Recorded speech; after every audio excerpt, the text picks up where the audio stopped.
We got a lurker. Lurker number 1. Show yourself. Kyle, what's up, dude? What's new over there in Baton Rouge? Chris, what's up? What's up? What's up, dudes? A buddy of mine sent me a text last night, and he said, you see that fish came out of Ivy, 17? I said, yeah. He said, you watch the cast to catch? No. He said, looks kind of sketchy. Looks like he snagged it. So, well, he probably did. And so I watched it this morning. Dude was throwing an A-rig. What's up, AJ?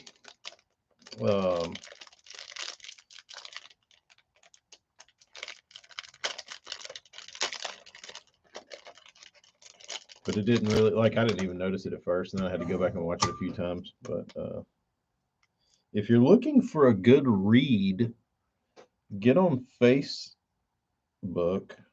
and find this dude's name's like Jason Kahn or something. Get on there and find his cast to catch video. And there's many posts of good reading to keep you entertained throughout the day. Seems like every other day now there's some sort of shit getting stirred up. AJ, you want me to go back by Academy and see if they got those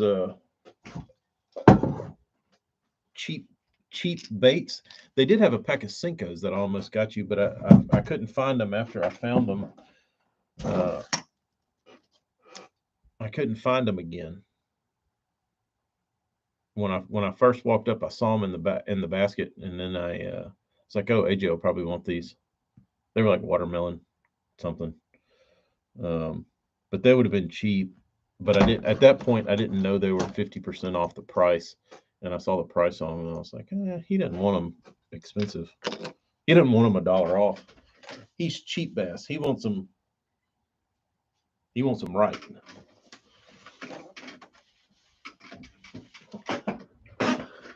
Okay. Fair enough. No boyos for you. But I guess I'm gonna paint this thing. I don't know what I'm gonna paint it, but I guess I'm gonna paint it.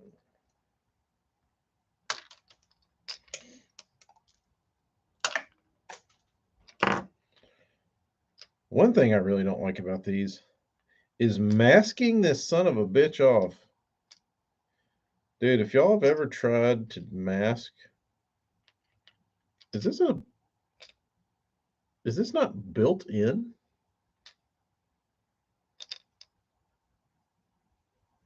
It almost looks like this bill is like added in after the fact. Like it's not molded in. This is odd. Like you can see, there's no mask marks here, and there's none under the bait. It's almost like they pour the body and the bill separate. It looks as if this bill would come out. Possibly. This is weird. Kyle, this is a Strike King hybrid hunter. Like there's no masking lines on the bait at all. Like the front of the bait is perfectly round. I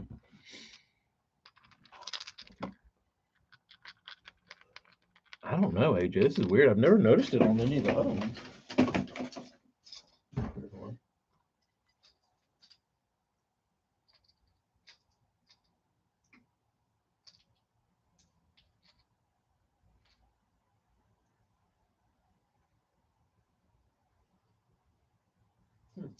That one looks like it's got a little mask line on it.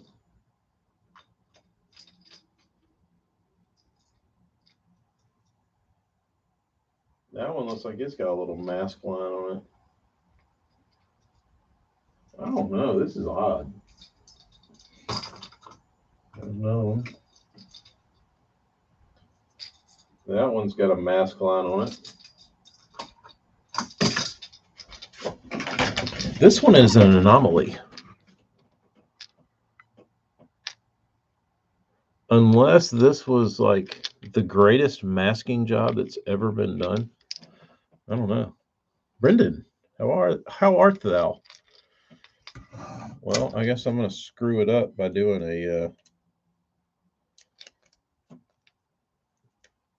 a not flawless masking job on it. I'm going to do the best I can, but I will certainly not be able to match what they did.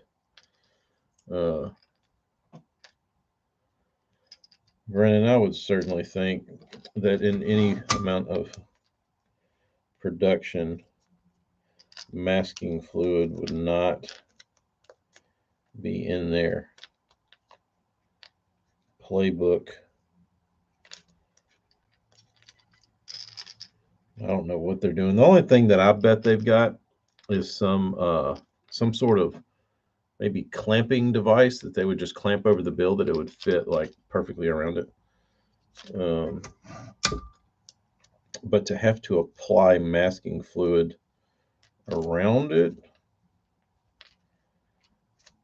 I mean, this almost looks like that, though. It's that clean. It looks like there's a hole in the bait, and they just took this bill and went, whoop, and stuck it in. It's flawless. I certainly wouldn't think this was a two-part build.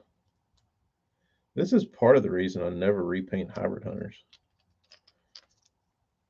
because masking the bills off is a real bitch. There's no real good way to do it. However they do it is awesome, though.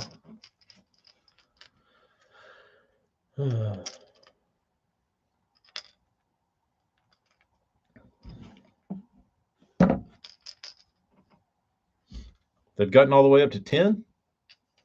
Damn, they must have had some people retire.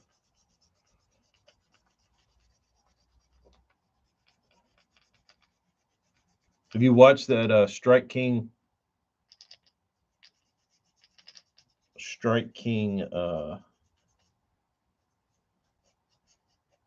YouTube video where they go through the Costa Rica plant? It's pretty cool.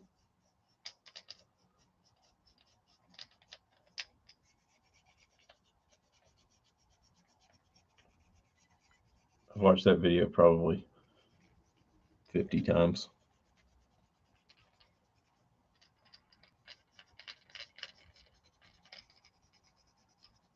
I don't know. I would like to do a tour of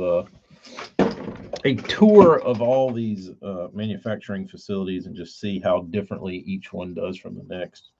I'm sure they're all pretty different, but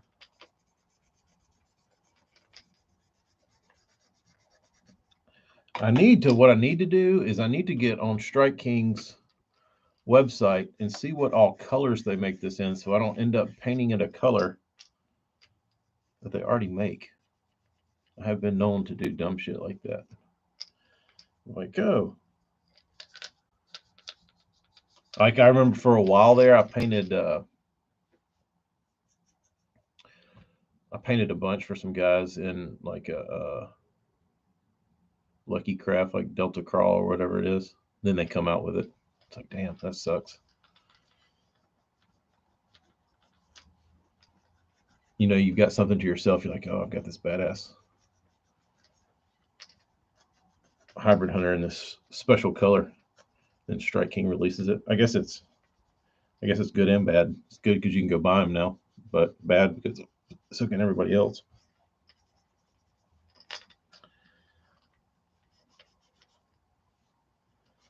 But y'all think the I think the state record's going to get caught out of Ivy this year.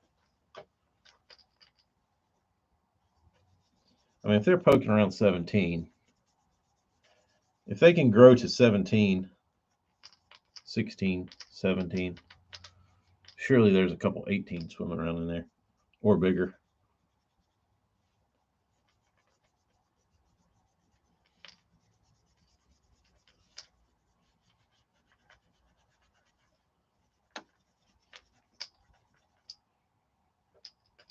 Surely.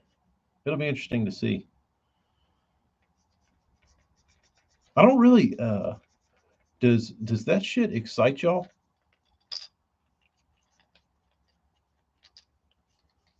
Like the Kyle, what's up, dude?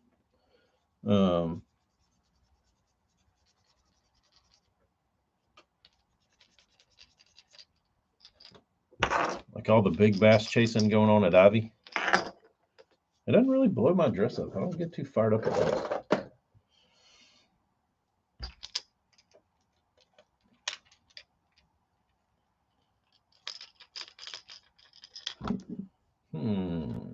What color do I want this to be?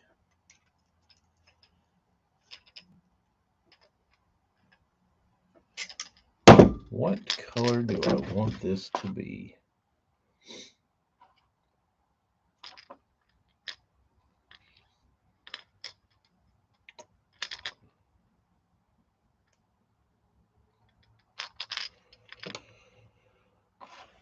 No, not Milliken. That Jason did, because that's 17. A buddy sent me a message last night, and he said, "You watched that cast to catch on the 17 that caught out of Ivy yesterday?" I said, "No." He said, "Looks like he snagged him." I said, "Oh, I'll watch it." So I watched it, and I didn't really notice anything. I noticed everything but what the dude was talking about, but it did look like the fish was hooked in the ass, which happens with an A rig.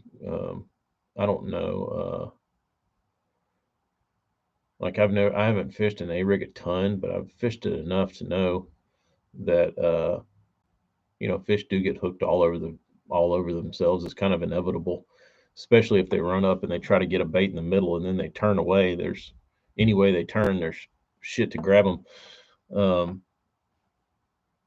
But yeah, I don't know. I don't know that the guy. The only thing that was interesting is that I was reading through the comments, and somebody mentioned that he saw one that he was thinking was between 16 and 18 pounds. And if the guy, and then he said, "Yeah, now that I saw this fish, I think that one might be bigger." After reading that, if the guy can scope a fish and tell what size it is within, a couple pounds, that makes things a little different. You know what I mean? As far as what is a person willing to do to catch a fish if you can't get it to bite, and you're looking at a fish that is between 16 and 18 pounds. But he didn't snag that one. But I don't know how. I mean, I would think it would be pretty difficult uh, to snag a fish with scoping them. I don't know. I've never tried it, but I would think it wouldn't be the easiest thing to do. But I guess if you do it all the time, it's probably not that hard.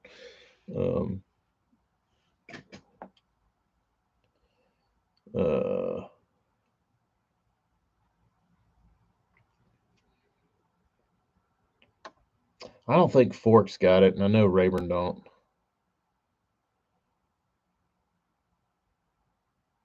Zaldane came out with the new snag and mag draft.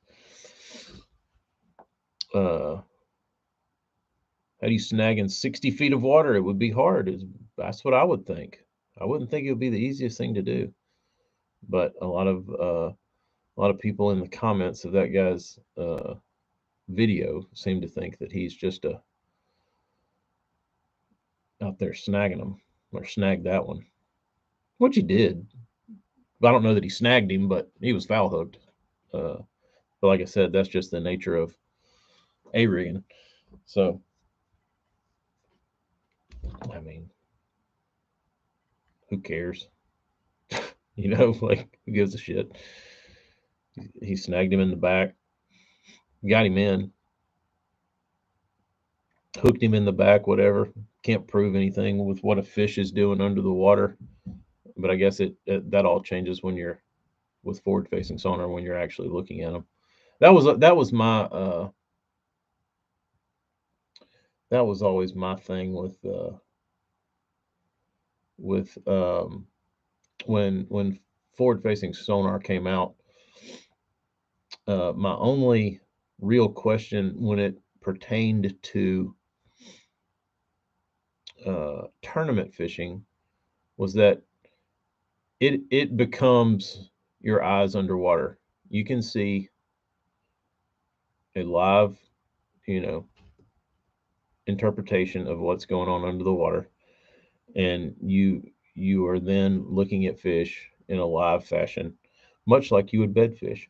So if you're bed fishing and you hook a fish outside the mouth that's not trying to eat your bait, you have to release it. But if you're looking at a fish on live scope and it takes a bite at your bait and you feel the fish and you set the hook and it's hooked in the side of the face with a jerk bait, you get to keep that fish. That doesn't quite seem right.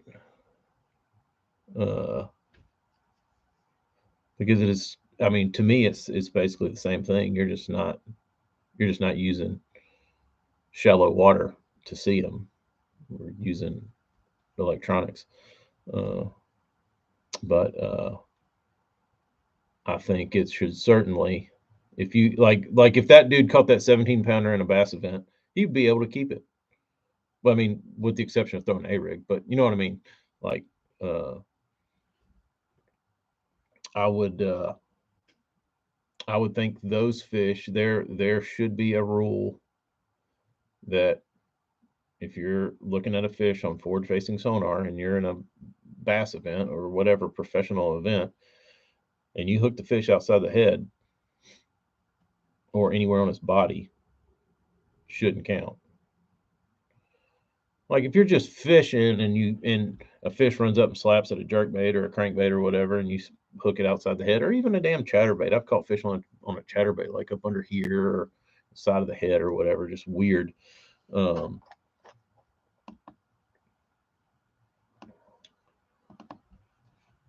but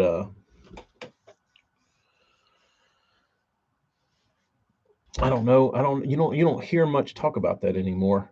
Um, but I think they should certainly look into it.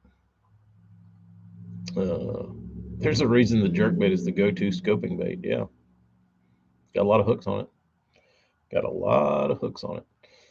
Um, TK, are you saying if you see a 15 to 18 pounder on bed and you tried for 2 hours, you wouldn't snag that some bitch? Well, no, I'd probably try some unorthodox methods. I will catch it with a Barbie pole. And if you haven't seen that video, go ahead and snoop around on the Tacklecraft page. It's at the very bottom. Giant bass breaks Snoopy pole. Uh, the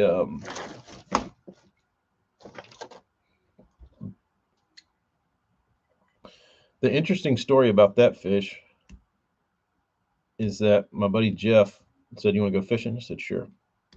I just moved to Austin. I didn't have any tackle. I didn't have anything. I didn't have a rod and reel. It was just me. And he said, "The house I'm living in, there's a fishing pole and some baits in the garage that were left here by the owner or whatever." He said, "I'm gonna bring those. We'll use that." I said, "Okay." So he brings it, and it's like this little shitty like Kmart spinning reel combo, and it's got like one of those little square, small Plano boxes that's full of. It's like one of those kits, like pan fishing kits. I was like, "Oh boy, this should be good." So I'm walking around, and it's April in Austin, which is pretty late in the year for, spawning tons of, like, they're still up there, but they're getting to the point where they're a little goofy. They're like the last spawners. And I'm walking around looking, and you see some fish like cruising around, not a ton. And I'm looking down the bank, and I see this like 2.5 pounder. And I was like, oh, there's a bed. And I'm looking at the little one, and while I'm watching him, I see this other one like swim through and then swim out. And I was like, damn, that's a fucking giant. And I said, But that fish, the female, would not stay in the bed. She wanted to, like, she would come in and then she would go out and she would just like float outside the bed, like pretty shallow under the surface. So I was like, that's a big one. What kind of hook do I have that I could actually land this fish on? So I asked Jeff, I was like, what kind of line's on this thing? He's like, I don't know. Dude never fished before. Like, I think he had maybe fished, but he didn't own a rod and reel. He didn't fish. So he's like, I don't know. It's just what was on it. I was like, oh, dude. So then I started looking at the line, and it looked like the line that came on it back in like 2004 when this rod and reel was bought. It was like a quarter of a spool. So I was like, well, I started pulling on it and I could pop it. And I was like, this isn't good. So I ended up like pulling off enough to where I could like get to some pretty decent line that wouldn't pop. And I dug out a crappie jig head that was like, it might have been like 1/8 of an ounce, but it was the biggest. It was the jig head that had the biggest hook in it. And it wasn't big, but it's big enough that I thought, I lay off the drag. I got a flimsy ass pole. There's nothing really for this fish to run out and get into. I should be safe. So I took a little teardrop bobber and I ran it up the line, and then I tied on this jig head. So the purpose of the bobber was so I could keep the bait on the bed. And the reason I had to do this was because where the bed was, there was a bush, and then the bed was on the inside of the bush, and then there was a bush on the other side. So you couldn't cast into the bed because I was standing on the bank, and they were all like down the bank, and there was a bush between me and the bed. But what I was able to do was I could extend my arm and like lean over, and I could drop the rig into the bed or close enough to it, and then I could like let the line out and like drag it around the tree, and then let the bait just sit there.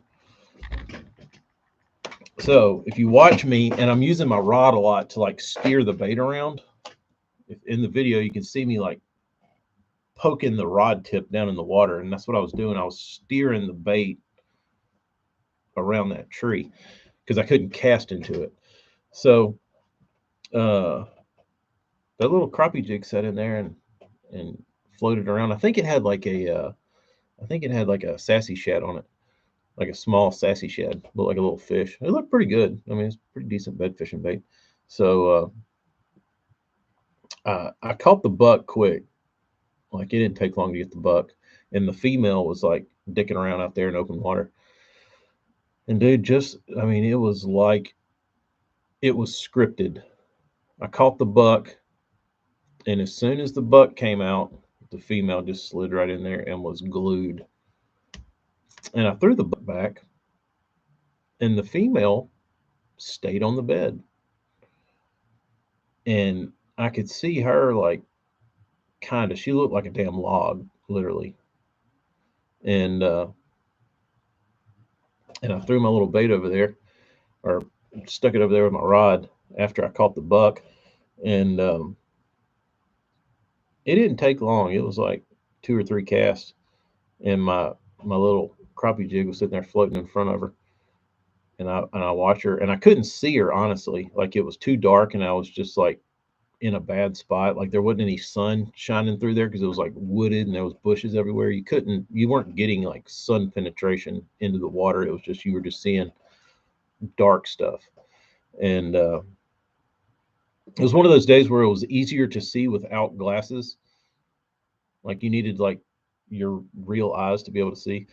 Um, so the only thing I saw her gills flare and I saw her mouth open, and then I saw my little bait disappear and my line starts swimming off, and I was like, "Oh shit, it's time." So I like eased back, like kind of soft but a little bit firm, and she came up, splashed her head around, and broke my little chicken shit line. But that fish was probably anywhere from 8 to 10. It's hard to tell, but it was big. Um, I would like to have my hands on her, but didn't get that opportunity.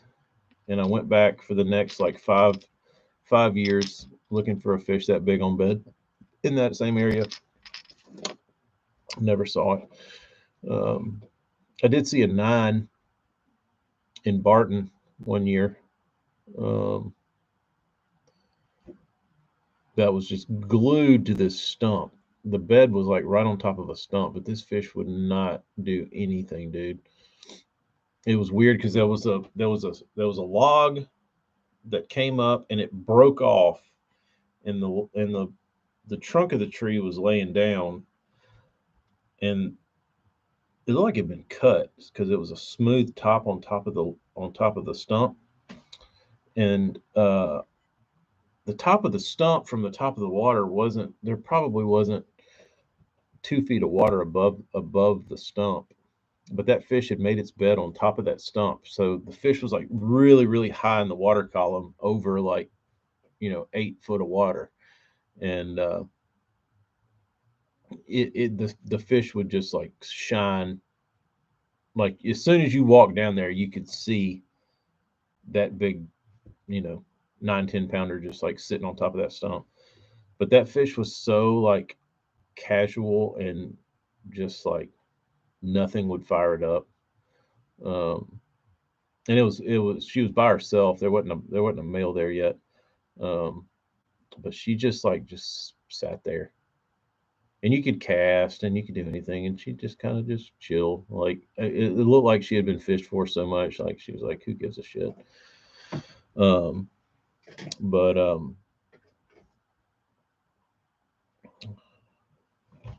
Kyle, it probably would have been my PB if I would have got that fish in.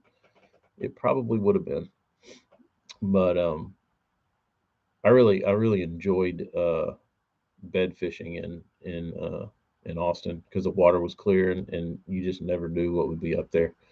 Um, although I never got on a great, like you could go over there by the rowing docks, by the high school on Town Lake, and there was a stretch right there that would get a ton of fish on it, like a ton of bedding fish on it, and I would go down there and I would have to like fight with all the little high school kids because the high school kids would like skip class or get out of class and they'd come down there with all their poles, and there'd be like a whole damn army of 12-year-olds uh, fighting over bedding fish. So you had to get kind of creative in where you went. You'd have to like go down in the woods and get in poison ivy and shit, um, where these little high school dweebs wouldn't go. But and that was in prime Guggen time. So like the young up and coming bass fisherman on YouTube was was blowing up. You know what I mean? Like John and Perrick and all those guys, they were like really at their peak. So all these little kids are like worshiping the ground they walk on, and it was fun because you like the good thing about it is that there was lots of kids that were like excited about bass fishing. Like they couldn't wait to get out of class to go down there and snag fish off the beds. Um, but that was fun to see. Um, but there was a lot of them, like, and they were down there like literally every day, and they'd tell you, you know, there's one down there, there's one right there, there's one right there. You can't catch that one. That one we caught 16 times, and that's how it was. Like they would go back. I started feeling bad for the fish because like if that was like a 3 pounder under a tree, they would all take turns catching it, and it would literally get caught like 10 times a day for a month, like until it left. And so that was kind of sad, but I'm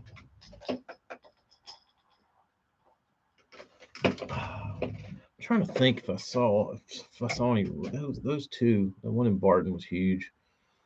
The one I broke off on the Snoopy pole was big. Uh, I don't recall ever seeing any other real giants on bed there. Uh, like you'd see big ones like swimming around randomly. Um, but I think you saw that way more than you'd, because you'd just be cruising down the bank. I probably honestly saw more walking on the bike trail because there's like bridges that go around the lake that like jut out into the lake, and you could stand up on those. And there was a couple of them that had like shallow flats by them, and you could get up on those and you could see really good because they were like 15 feet up in the air. Um, but you could typically see some pretty big ones like that. But I never saw any real giants like 10 pluses. Um, it's funny how some people can or can't notice bass on beds or just spin and swim up and cruise.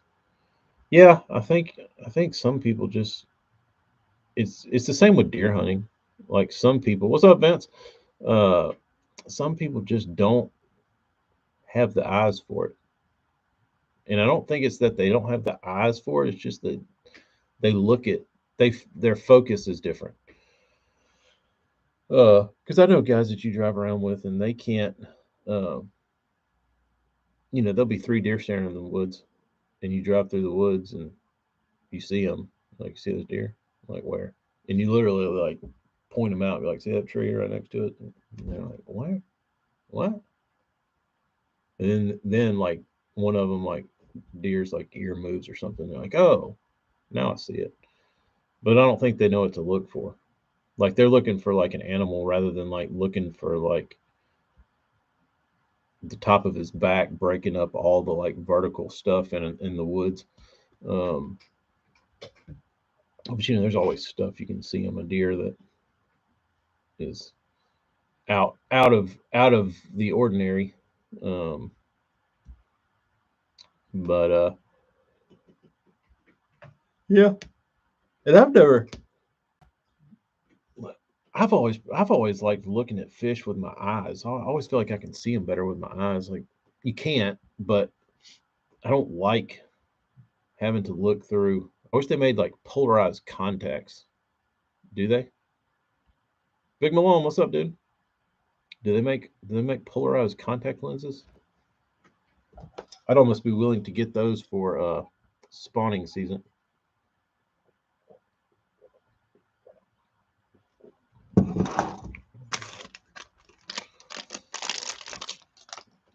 First tournament AJ Mindy ever fished, he was picking off bedfish behind his boaters, and then they'd figure it out and get right up on top of them uh, and screw it up. Were they able to catch them, or did they just dick it up for everybody?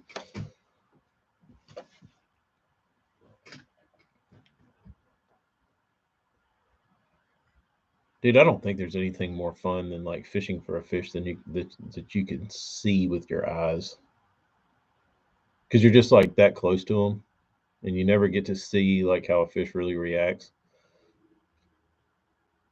in its natural environment. Wear prescription glasses, can't afford a pair of polarized, so I use the clip-on polarized. That probably works fine. Get the what's those ones that Ike used to wear? The cocoons that would like fit over your glasses, and it looked like he was wearing a damn motorcycle helmet.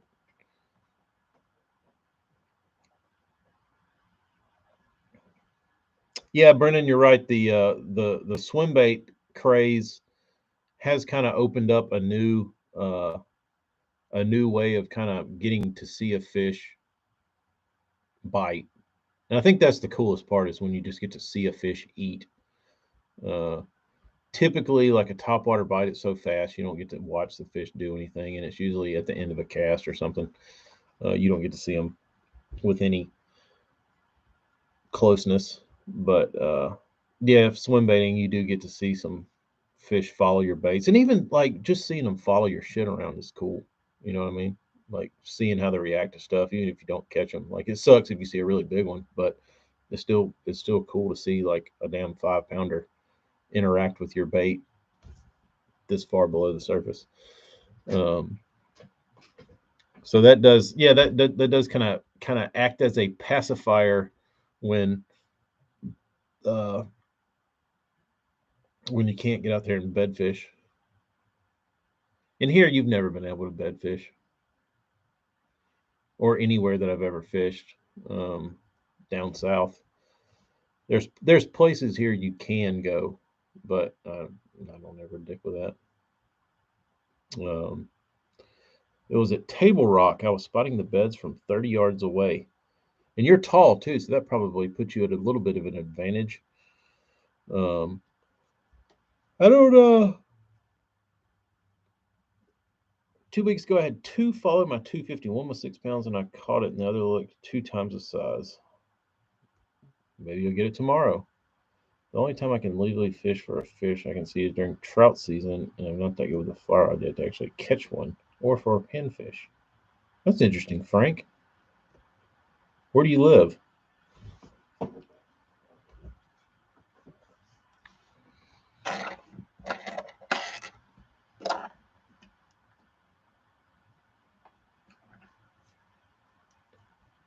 Ontario, Canada. Canada. How do they stop you from sight fishing? I mean, y'all's water is typically clear all the time. I would think I would think if you fish shallow at any time, you would be seeing some sort of fish activity. That sounds like a stupid law. First fish I asked for the bump board. It was a 3.5. Oh, you didn't get a notification today, Burns. I'm probably on the poo-poo list because I said something I wasn't supposed to yesterday or the day before. That's how things go these days. Nobody nobody gets notifications, but yeah, we I was up late. YouTube is shit. AJ had to unsubscribe and resubscribe. Oh yeah, maybe it's because I had a bogus a bogus stream set up yesterday that I was trying to do something with my camera to see if it'd work, and I forgot it put up that little flyer, which I didn't mean for it to, but I think it's gone now. I tried to find it and I didn't see it anywhere.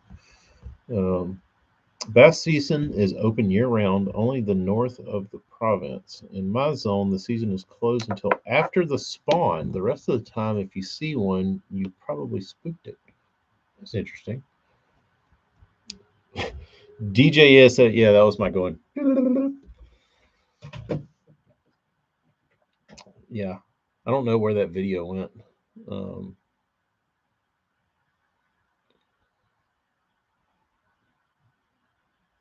No, Chris, I have not taken a sabbatical. Um, this is just more fun than dealing with. I can talk to more people here. Instagram doesn't really do much. People come in here and interact. Otherwise, it's just Burns and a couple other people on the gram. So I like it. The tube has been fun. The tube has been fun, and it's easier than having two separate conversations.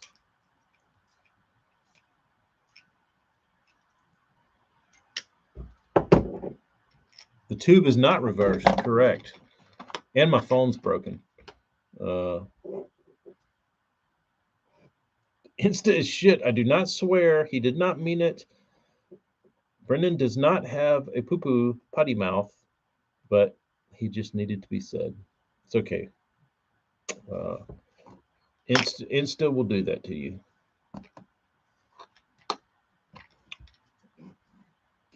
Brendan finally made a comment that was held for review. Way to go, Brendan.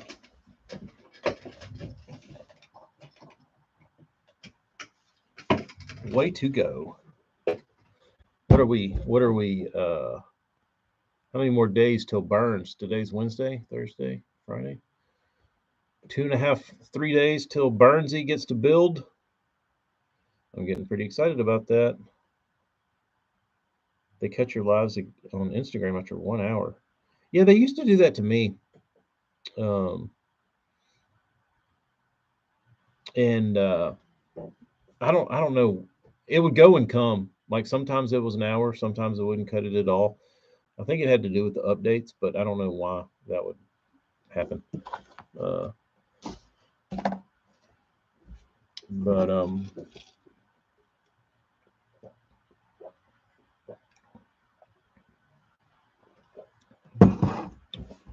5 potential winners in the first tourney of the year.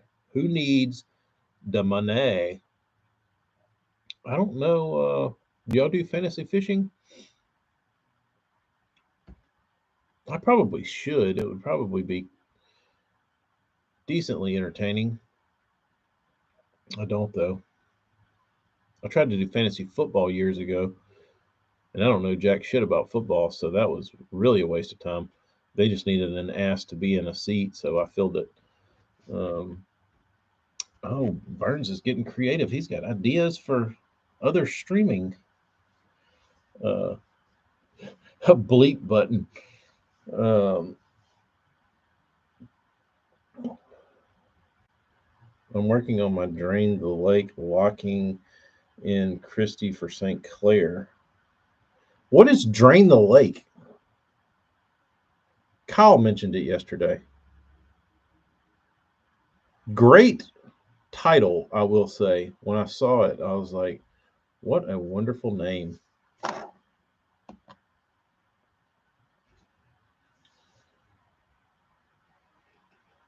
Hella, I see what you did there. You can only use an angler one time a year. So that's different. Do you think that's more fun?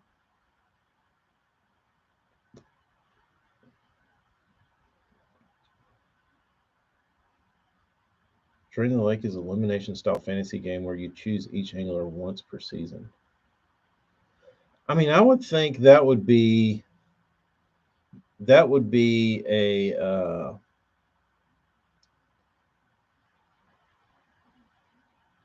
that would be for really hardcore like enthusiasts that very much dominated at regular fantasy fishing. They're like regular fantasy fishing is too easy. I need to really challenge myself and only be able to use these people once. Um, More strategy Yeah. Yeah, I mean, you have to actually think. You don't just get to go click and like be like Hackney's going to win all these and just put him in every spot. Uh, but that does suck though if you have one of those guys that gets on a damn tear.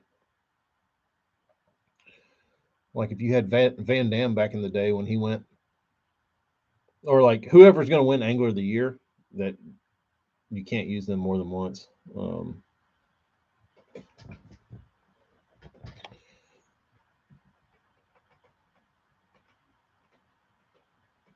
Got a Google Doc. There's motion at my driveway. There's a gentleman on my website.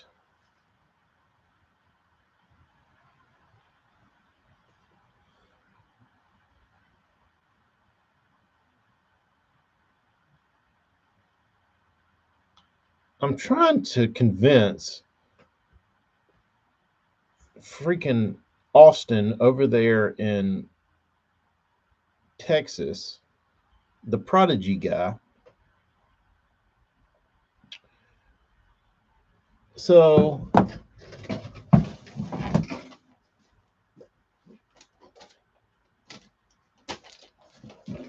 I'll show you what he's got. I haven't got his new crawl yet, but he's the dude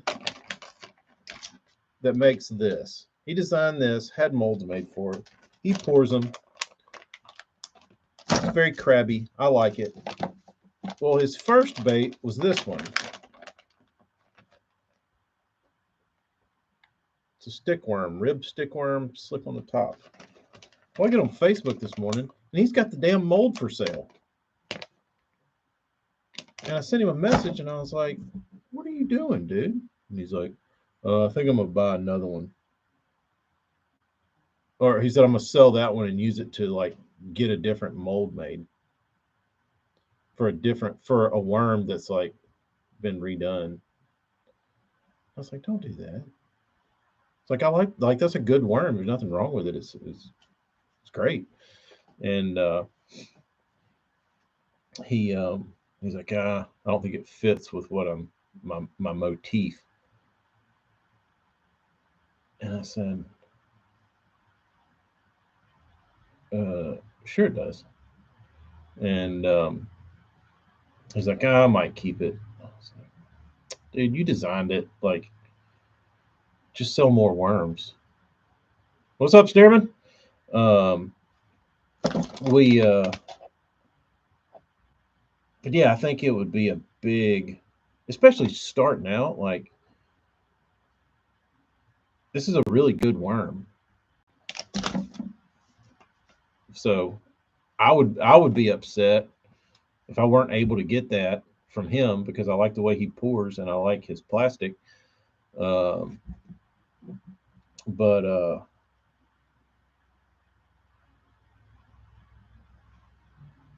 I don't know. We'll see. We'll see. We'll see what he does. He's got a. He says he's got a new worm coming up.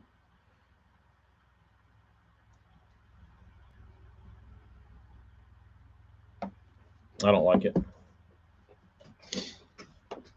What's the difference between it and other stick baits?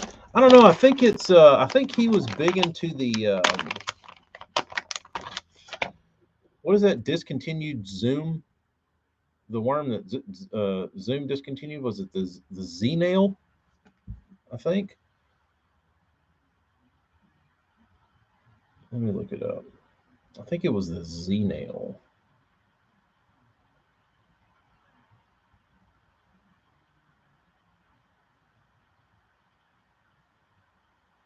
Uh, Possibly. Yeah, I think it's got. I think it's got Z nail vibes. But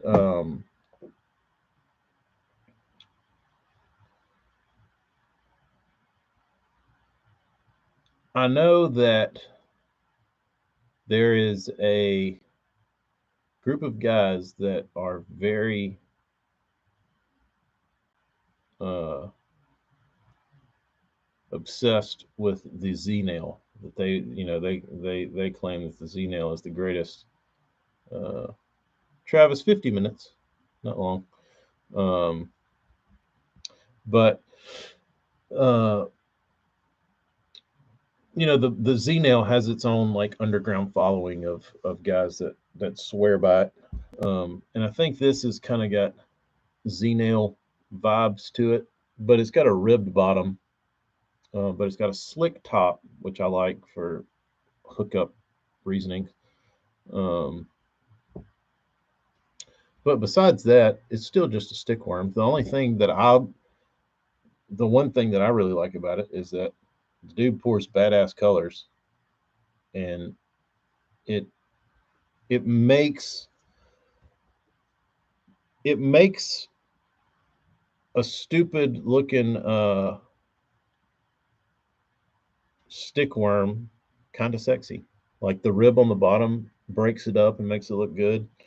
Uh, Colors are great. Um, yeah, catches fish. I've caught a shit ton of fish on it. Um, I ended up last year. This was like probably I caught the most fish last year flipping duck blinds with that bait. And I wouldn't typically uh, pitch a stick worm, but I had those and I was like, I'll try this. I caught the shit out of them on it. So yeah, oh yeah, Travis, yeah, the a buddy of mine sent me a message yesterday afternoon, and he said, "Did you see that 17 pounder the dude caught at OHIV?" I said, "Yeah, I heard about it." He said, "Have you seen his cast to catch video?" And I said, "No." He said, "You should watch it. Looks like he snagged him." I was like, "Okay." So um, I watched the video, and the fish does look like it's hooked in the ass when he drags it up to the boat. Um, but or not so much the ass, but like in kind of like his hind quarter. Um, and caught it on an A rig, and I started reading through the comments, and it was like, "You snagger, you snagged this fish. You're a piece of shit." Uh, so all this like everybody's like, "You snagged it," and I don't know how easy it would be to snag a fish with live scope. Um, but the dude did mention that he saw a fish that was between 16 and 18 pounds that he now thinks is bigger after catching this one. And I was thinking about it. And I was like, well, if he knows that he's looking at an 18 pounder, what's to say he wouldn't reel an A rig by it and be good enough to uh, snag it? You know what I mean? Um, yeah, it was on an A rig. Um, so I don't know. I'm not a. I'm not a. I am wearing the scope shirt, but I don't. You know what I mean? I'm not an expert scoper, so I don't know how hard it would actually be um, for somebody that's really good with live scope to snag a fish.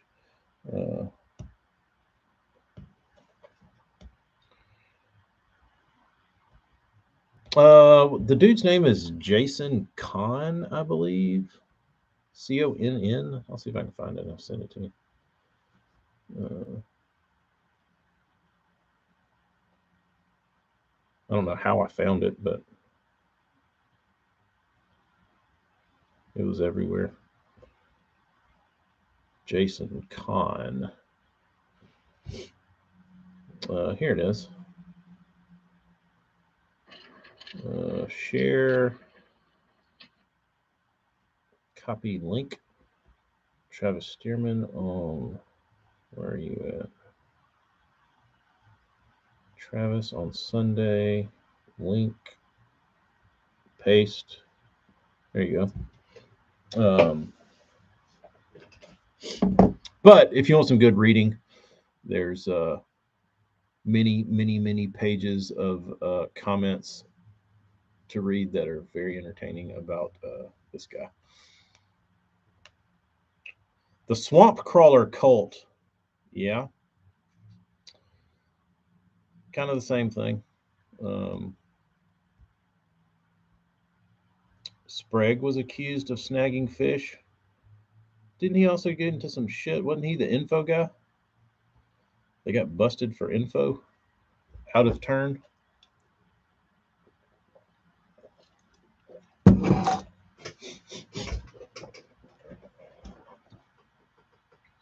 Are you going to make a I have Marty's wood shirt for the Patreon? Probably should. Was John Suckup snagging deal a live scope or bed fishing thing? I think his was bed fishing. I think he was seeing him with his eyes. Uh, if I recall, I think when I saw that clip, I think you could see that like he was pretty close to the bank. Um, but my thing was, Travis, that I brought up earlier, was that when LiveScope first came out, I brought this up and everybody told me I was an idiot. Like all my scoping buddies, they're like, "Oh no, that's bullshit, dude." But what I think is the issue with LiveScope is that if you're bed fishing, you can, or you are not allowed to keep a fish that you hook outside of the mouth. But if you use your eyes with live scope and you throw a jerk bait down there on a fish and you see it come at your bait and it eats your bait and you hook it in the side of the head, you can keep that fish that you sight fished. So why should that count? I mean, it's the same difference. You're just looking at it on a screen and not with your eyes, but you can still see the fish and how like you know a fish is there and you know how it's going to react and you're watching it. Um, can't keep a fish snagged in Kansas in tourneys. Well, I guess maybe that's why BASS doesn't go to Kansas.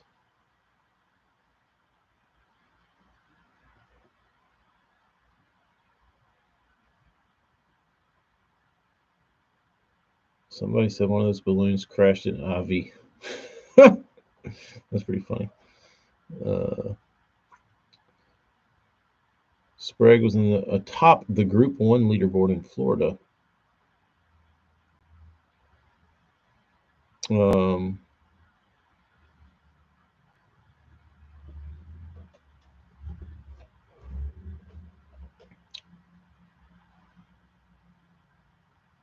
MLF has to be in the mouth.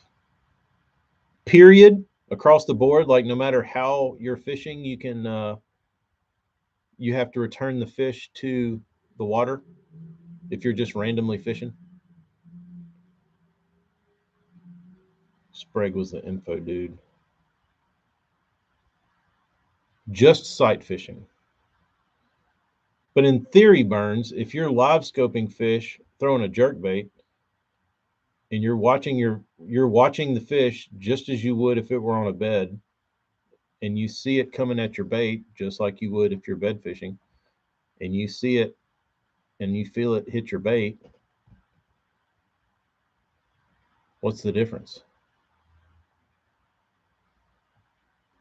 Travis, I don't think so. I don't think there's a rule against keeping a snagged fish when you're live scoping. Yeah, they don't consider it sight fishing. So if you were really good at it and you're out there live scoping fish and you've got uh you know, you put four extra trebles on your jerk bait and you see the fish and you snap it down and like hit him with it. Uh,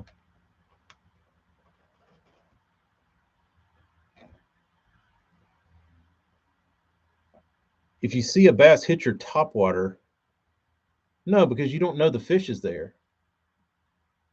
I mean, if you're blindly fishing and a fish hits your top water, you're you're not looking at the fish.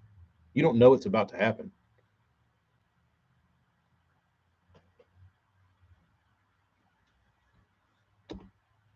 But if you're looking at it like Yeah, I mean, if you're live scoping it, or if you're looking at the fish physically, then yeah.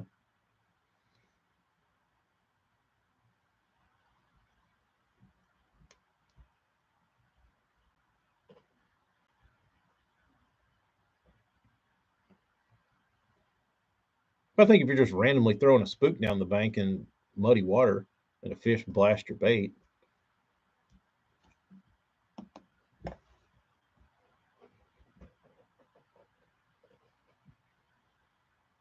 But like Travis is saying, in Kansas, it doesn't matter what you're doing, any kind of fishing.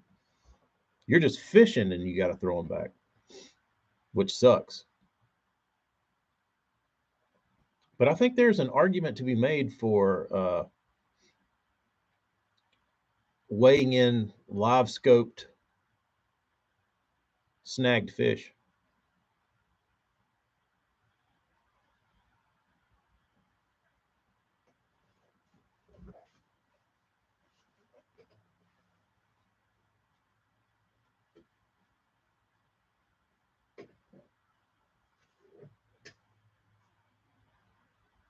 Ish was on Ike Live, and he referenced there was more BS going on, violating rules, and just spray being swept under the rug.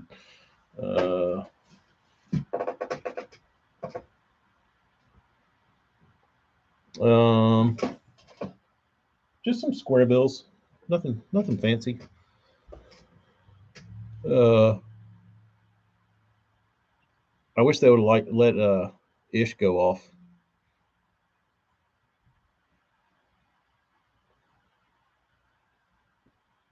Most certainly will, Burns.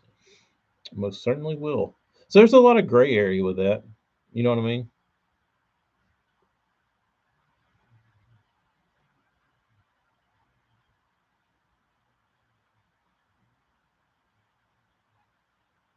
Travis, is that your go-to method when you got shitty non-boaters? Is to like reel them in as fast as they can, and then unhook them like this, and then throw your bait off so they can't see where the fish is hooked? I heard Mr. Duckett was kicking people out of areas. Sounds dicky. Sounds like Hella's other account, Dick Duckett or whatever it's called. I mean, not Hella. That's never been proven. He muffled himself.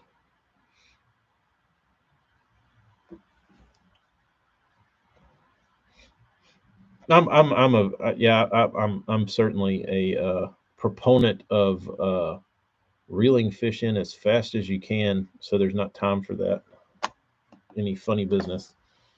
Hook them, get them in as fast as you can, and then deal with it later.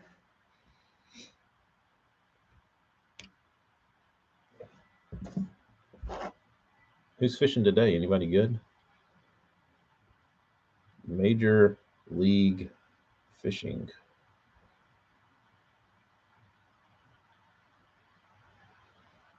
Call on anything. In my opinion, the longer a fish is in the water, the more opportunity it has to get off, especially with a swim bait. Who the hell is Mitch Crane? Columbus, Mississippi. Never heard of him. Score tracker. Mitch Crane. Got 19 pounds. Is that today? Sprague, Fletcher, Jesse Wiggins, Jeremy Lawyer. Who's he? Never heard of her. John Murray, Brett Hite, Brian Thrift, Defoe, Sporer, Suggs, Jordan Lee. Who's in last? James Watson. He had 4 pounds yesterday and 0 pounds today. Greg Vinson. He ate shit. He had 7 pounds and 1 pound. Dean the Machine Rojas stinking it up. Skeet Reese stinking it up. David Walker stinking it up. JVD. Huh.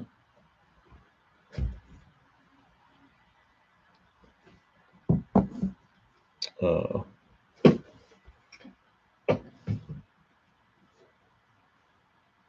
Lawyer is a good old boy from the Ozarks. He's a hammer. He looked like he was a he just looked like he looked fishy.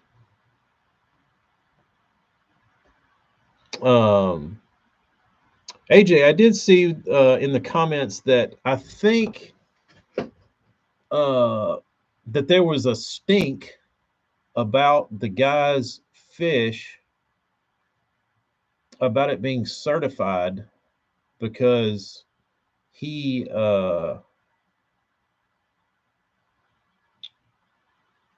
because they put it in a tank with minnows and they could not like verify that the fish didn't eat the minnows.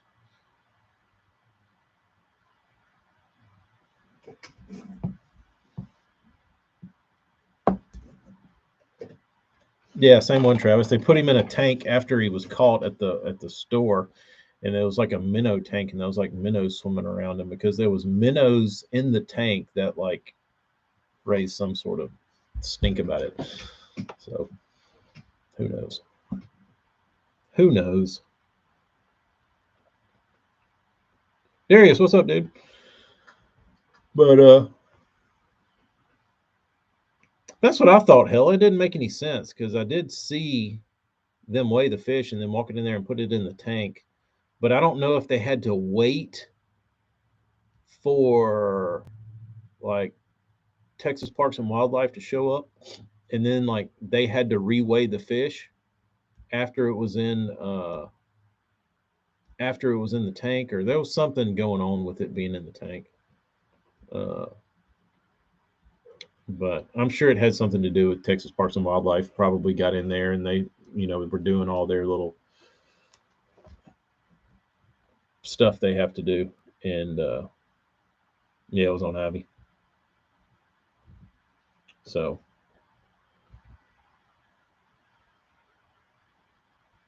it was a couple days ago, Kyle. Yesterday, maybe 1703.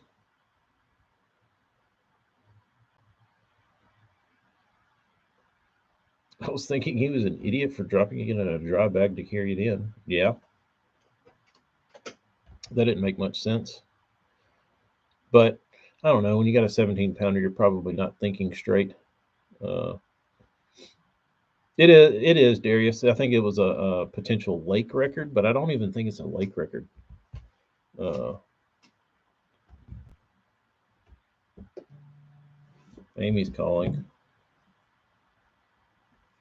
Hello. All right. Can I end this stream and I'll call you back? Okay. Bye.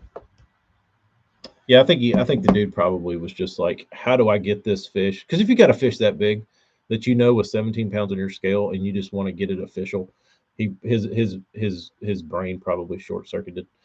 Um, so 1706 is the record. His was 1703. Wow. Um,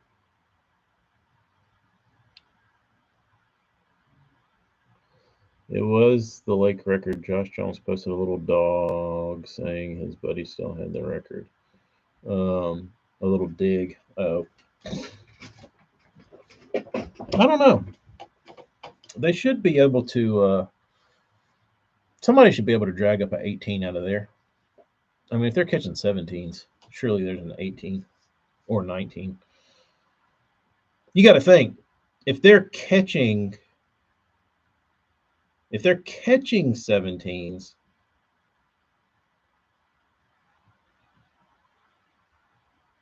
the what's actually out there, there's no telling.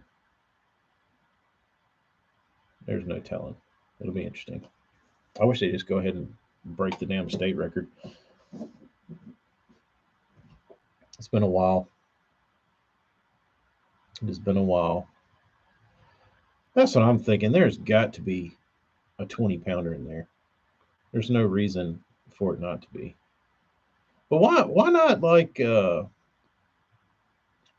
Have y'all ever read about the fish down in Mexico they found that they said was the world record that was dead?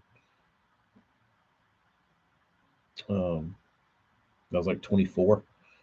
Uh, you wonder why like Falcon didn't have like, you don't hear about like 17s out of Falcon, or do you? Hella, you can tell us how many 15 to 17 pounders get caught out of Falcon. It should be able to grow a fish that size. Um,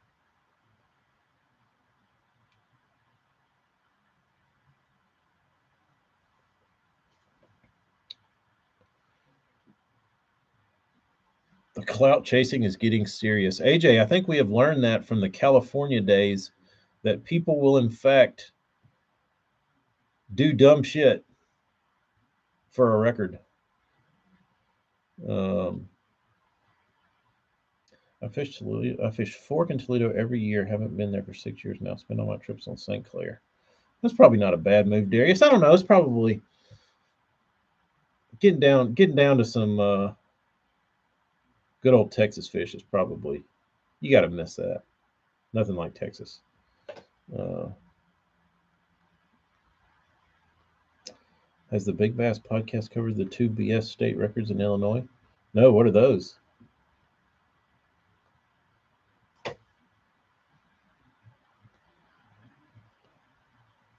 But he would have heard hella that like he would have probably told you, hey, a dude caught a 16 today.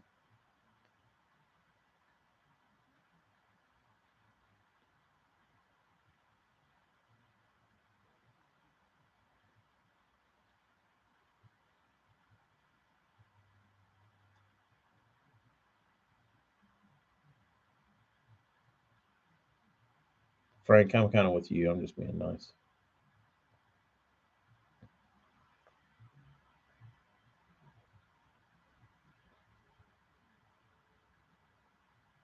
Uh, Illinois Mickey Mouse. In Illinois state record still had the Mickey Mouse ears on it. Uh,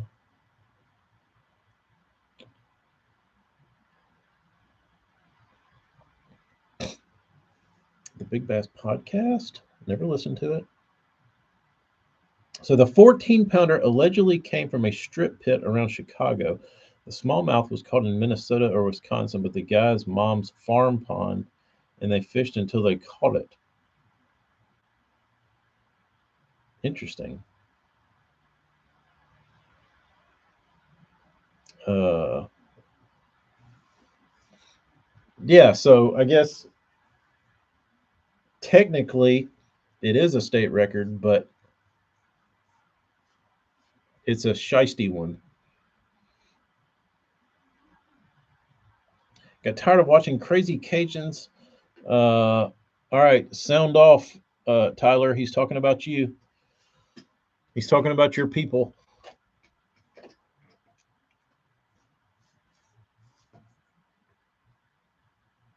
The Big Bass podcast is awesome. Pretty sure they plan on covering every state record. That's interesting. That is very interesting.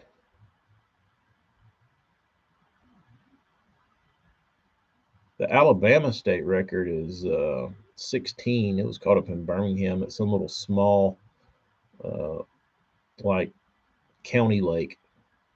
It wasn't even like it wasn't in a big lake. It was in a small county lake. Um, Probably caught it on an earthworm or something, or a brim live bluegill.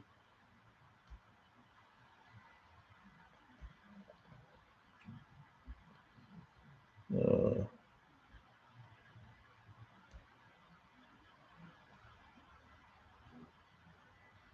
Ken Duke. I didn't know Duke had a podcast. Terry Battisti. I always hear about him. I like Ken. Ken doesn't Ken doesn't tiptoe around shit. He usually tells you like it is. Uh,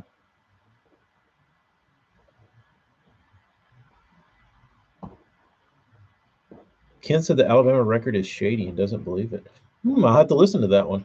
It was, I mean, that I think that fish was from like the 80s. Um, let's see. Alabama state record bass. Let's see when it was caught. Mountain View Lake, Shelby County. Doesn't give me a year.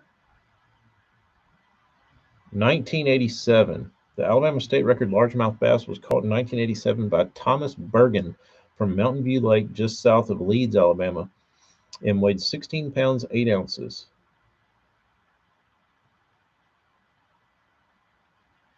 Huh. 16 pounder in Crummiel, Alabama.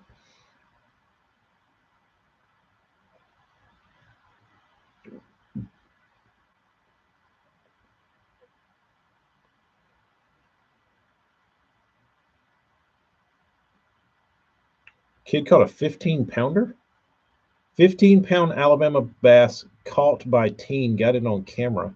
A 13-year-old was videoing with his GoPro when a giant bass hit his Cinco. Went to a Henry County private lake on Friday, June 26, dreaming of catching a 10-pound bass. What he caught was instead maybe the 8th largest bass ever in Alabama. Well, if it's the 8th largest, I would like to know where all the other 15s were caught. That would be interesting to know. His PB was 5 pounds. The 8th grader released the fish back into the lake unharmed. I was visiting one of my grandparents north of Dothan, and a 60-year-old man I know down there took me fishing at his private lake. The youngster sure loves to fish. Um, my friend and I have fished the lake several times before, and he told me there were some good spots, where some good spots were, and he showed me a place he had never fished. I went to that spot. It was about 7 a.m. when he cast a 6-inch Texas rig Cinco in a spot and felt an unmistakable thump of the fish inhaling the bait. I set the hook, and it was hard to reel in. It jumped about a foot in the air, and I thought it was just 10 pounds. I didn't know what a 15-pound bass looked like. Using a stiff rod and 14-pound test monofilament, Emery was able to manhandle the bass to the bank in about a minute. With the big bass in hand, he almost had the story of the big one got away. The bass slipped out of his hand, but was still hooked. I can't believe he caught that bass without putting fucking scent on his bait. How about that shit?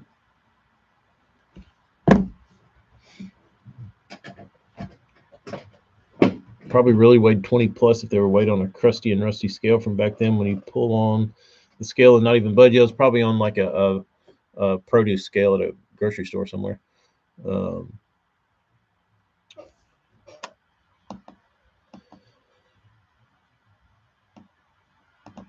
15 pounder. When was that?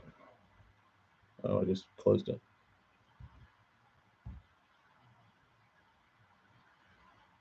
Rich, what's up, dude? When's the new boat coming in, you say? That was in 2020. 3 years ago.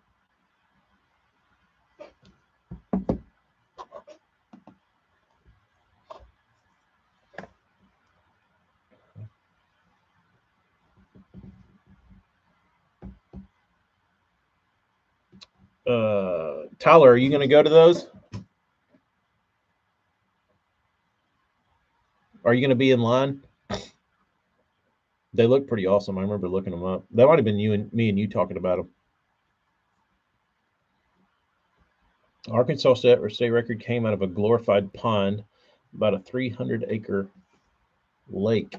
Morgan, the next question is, does that lake typically pump out big fish? Like I'm sure this, what's the Arkansas state record? It's got to be pretty hefty.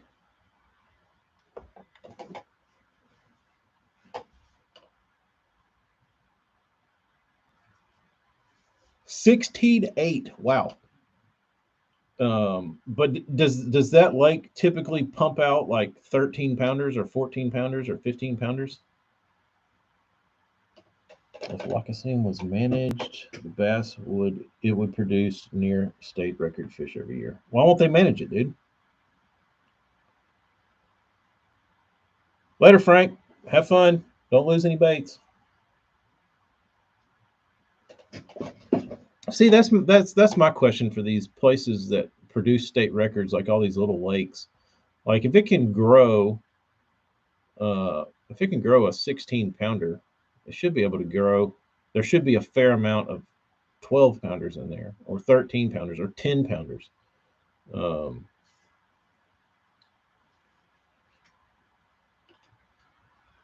Because obviously the genetics are there.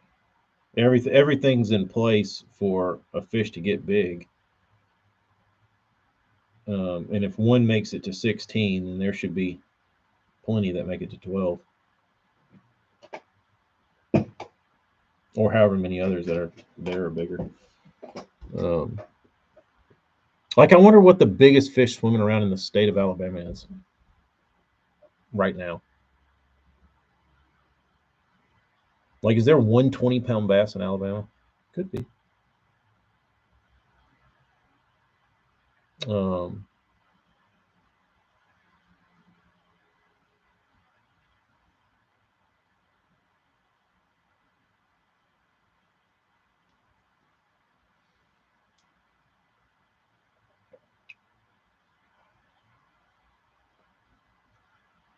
I want to know.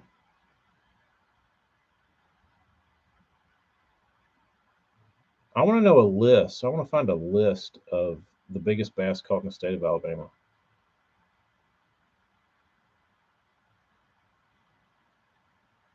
Oh, here's a story. This is interesting. Where's all the money for the waterfowl coming from? Seems like every project in the Mississippi River is for waterfowl. An Alabama teen is left wondering whether he possibly set the state record largemouth bass after he neglected to weigh it. An Alabama teen is left wondering if he possibly set the state record after he neglected to weigh a trophy fish on a certified scale before ushering it to the local taxidermist. He stuffed the damn thing. Good for you, kid. According to the Huntsville Times, angler Branson Linder was Linder, no wonder he caught him. His namesake,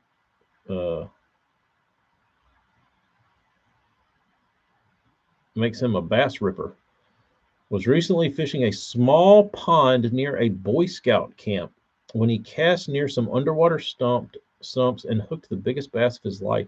I saw a tree hanging over the water, and I cast under the tree. On the second cast, I felt a little bump. I let him hold it for a minute, and then my line started leaving. I set the hook, and I had no idea what would be pulling for the next few minutes. Then the fish started pulling the boat around faster than the trolling motor. Linder thought they left the tee off. Linder thought he might break the line, so he started fiddling with the drag setting, but he went a little too far and almost lost the fish in the process. When he finally regained control of the fish, he said it tried to take to the air to spit the hook, but it was so large it barely broke the surface. The first time I saw him, my heart just about stopped beating. I didn't have any idea it was that big, but went back down, didn't come back up until I brought him up to land him. On shore, Linder tried to weigh the fish, but his scales bottomed out at 14 pounds. So he had no idea how much the fish actually weighed or how close it might have been to the state record of 16.5 pounds set in 1987. He and his father took a few photos before freezing the fish until a local taxidermist could pick it up. Weeks later, taxidermist Jerry Cochran called and said the mold for the 14-pound fish was too small. I measured Branson's fish at 33 inches long. So, later, Hella. So here's an interesting thing. When I watched him weigh that 17-pounder yesterday, it was 27 inches long. So this kid caught a 33-incher with 25 inches of girth, which is monstrous, they say. I think it was a potential state record. When I went back to check my scales, the battery was dead. I wish we would have weighed the fish on certified scales. I'd love to know the exact weight. Um, the local sporting goods store compared a replica model of the current state record to the measurement of Linder's fish and believed the teen's bass was larger, but because it wasn't weighed on a certified scale, officials won't consider it for the state record books. How about that shit? How about that shit? They didn't mention the bait though. All right, I got to go to work too. That's the kid and his bass. Yeah, they grow them. They grow them long and lean down here. They grow them. That's what was weird when I was in Texas. Guys would be like, "Dude, this fish is 25 inches long." And I'm thinking to myself, a 5 pounder in Alabama is 25 inches long. Like that's not odd. Long and lean. 33 inches is huge though. Um, but I remember hearing people talk about Texas fish. Oh, it's a 25 incher. So,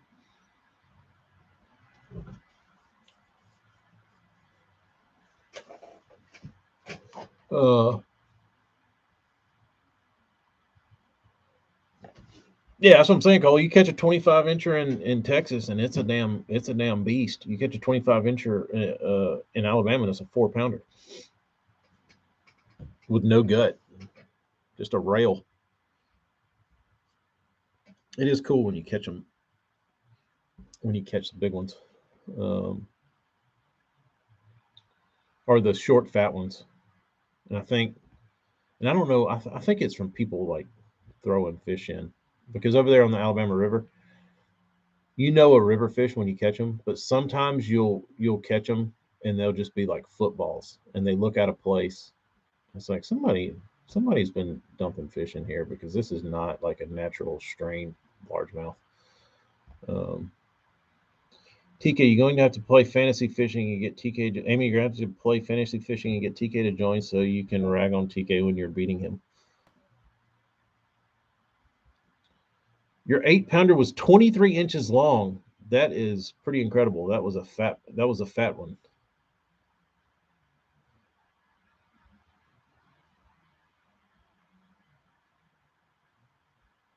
Long, lean, and mean.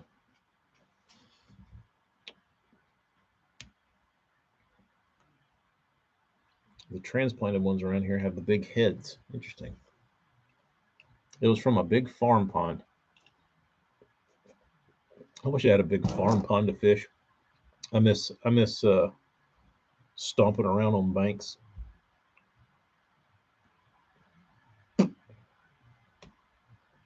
Pigstone, 18-inch, 4.5 pounders. That would be fun.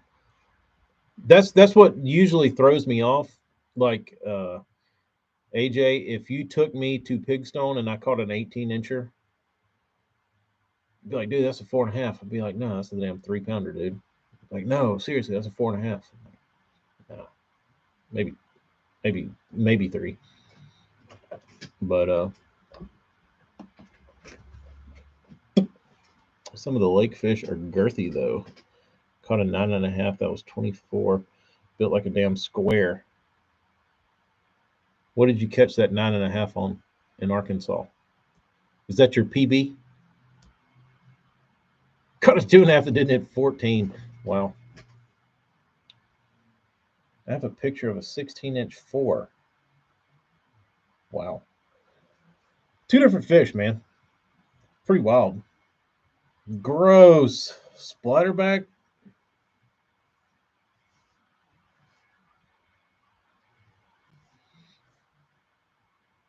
Can't break 10. Well, 9.5 is pretty damn good. Pretty damn good. Do you have an area like a Lake Morgan that you would fish if you wanted to catch, like if that was your mission to catch a 10? Do you have a lake that you think it would come from? that you could spend all your time in?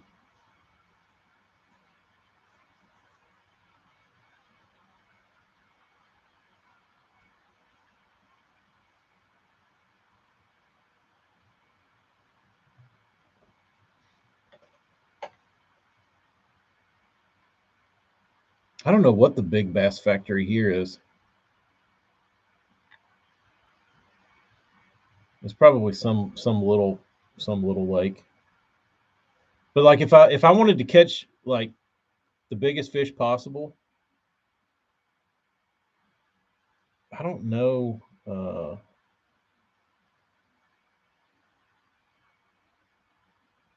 don't know where I would. I don't know where I'd go. I don't know what lake that even is in Alabama. Um, like I don't know anywhere even remotely that pumps out eights and nines consistently that you would like spend time at. I don't know where. Yeah, I don't have a clue. It would literally probably be some like county lake. Uh, Best fish on a hood? Oh, not big. I haven't spent a whole hell of a lot of time throwing a hood.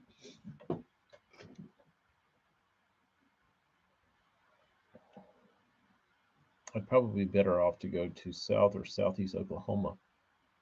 Probably. How far of a drive would that be? We have the Titan Bass facility by my house. They're doing some crazy stuff. Not many lakes in Arkansas pumping out 10-pound fish. Yeah, Morgan, just go to Texoma. All right, dudes. I'm out of here. Go catch you a record bass. We'll catch you on the next one. See ya.